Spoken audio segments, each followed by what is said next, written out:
Are there steps to take to control our anger? Definitely, definitely. With anger is very similar to this. So we have two levels of dealing with our anger. First level is at that moment, right? When we are angry, what do? The first thing we said is to be there. See, sometimes all that happens is that anger takes over, someone does something, says something, we get triggered, and anger comes, takes control, and releases itself, and suddenly we are back. You're like, oh my God, what did I do?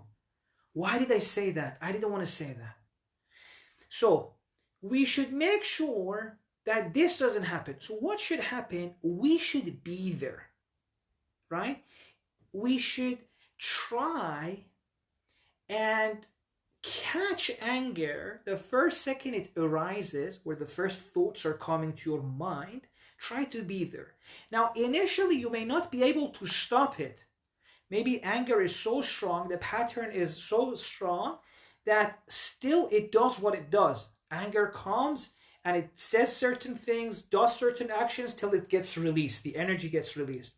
But at least make sure you're there, right? So one scenario is you're not even there, you lose control, anger comes, does certain thing, you're like suddenly, oh my God, why did I do that? Or the scenario which is more preferable is you catch yourself being angry. You're like, oh my God, I have these angry thoughts.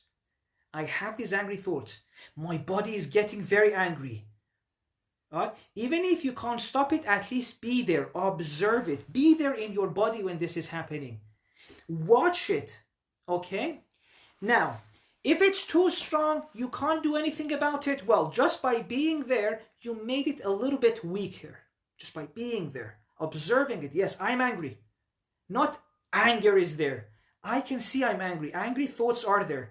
I'm doing something angry. I'm saying something hurtful, but I am there.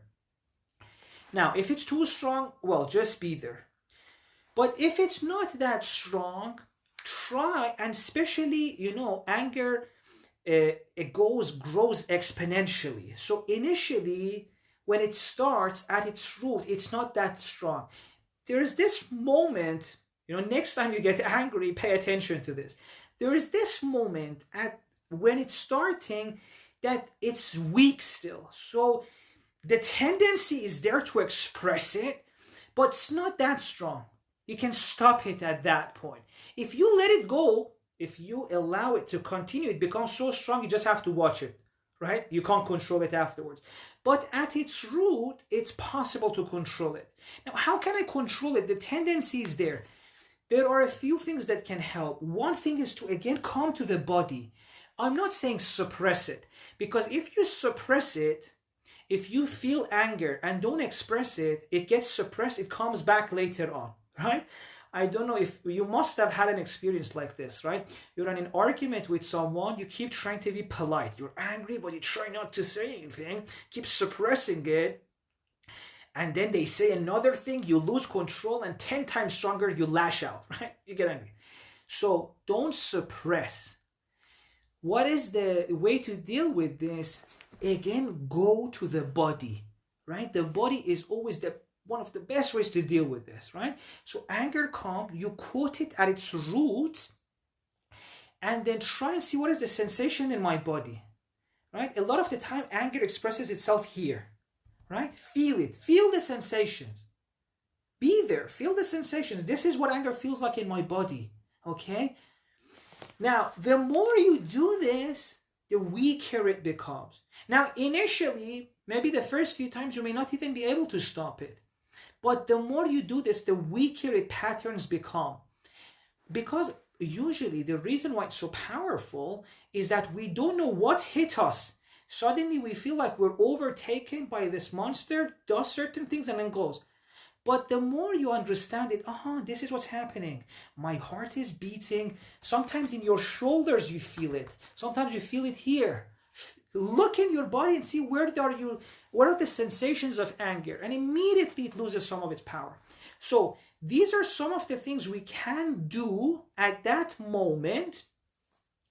But another thing that we need to do once that episode is gone, we don't need to wait till the other episode.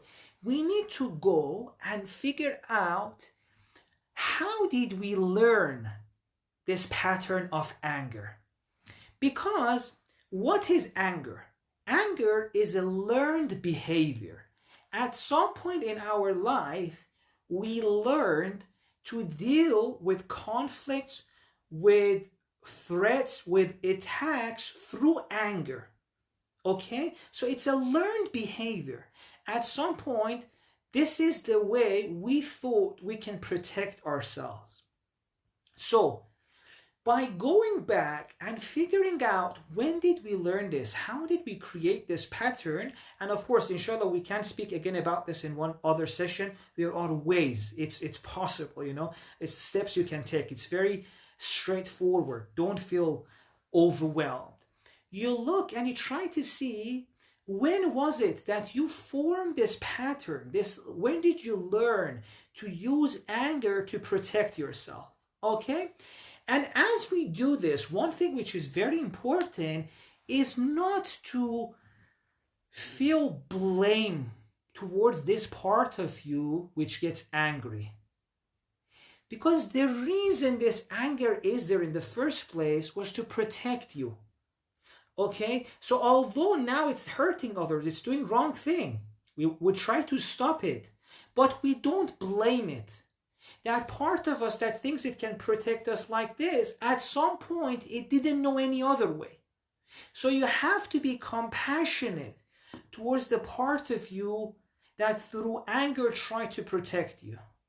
Okay? So this is also very important. And then we go and we see, when was it that I learned to defend myself through anger?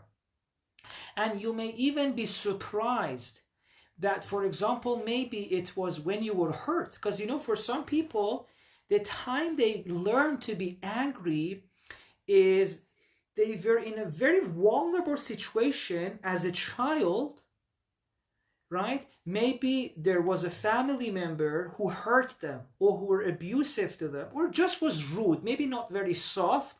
They felt very vulnerable. And when you're vulnerable, what do? Many of us, what we do when we feel so hurt and vulnerable is we look around us and we try to see who is powerful here. And we say, okay, in order to protect myself, I have to be like them. So that's why a lot of children who are hurt, who are abused, may later on become angry. Because when they were vulnerable, when they were so weak, the way they thought they can protect themselves was to look at the most powerful person in the room and say, I have to be like them. And if the most powerful person in the room was an angry person, they learned to be angry. Okay? So if you look at it this way, you realize, oh my God, the reason I started becoming angry was to protect myself, right? So don't blame the angry part. It was there to protect you. Feel compassionate for it, but you have to unlearn this pattern, right? Learn how to deal with these situations through more mature ways. At one point, this was the best you could do, but now you can do better. Ways which don't harm you that much.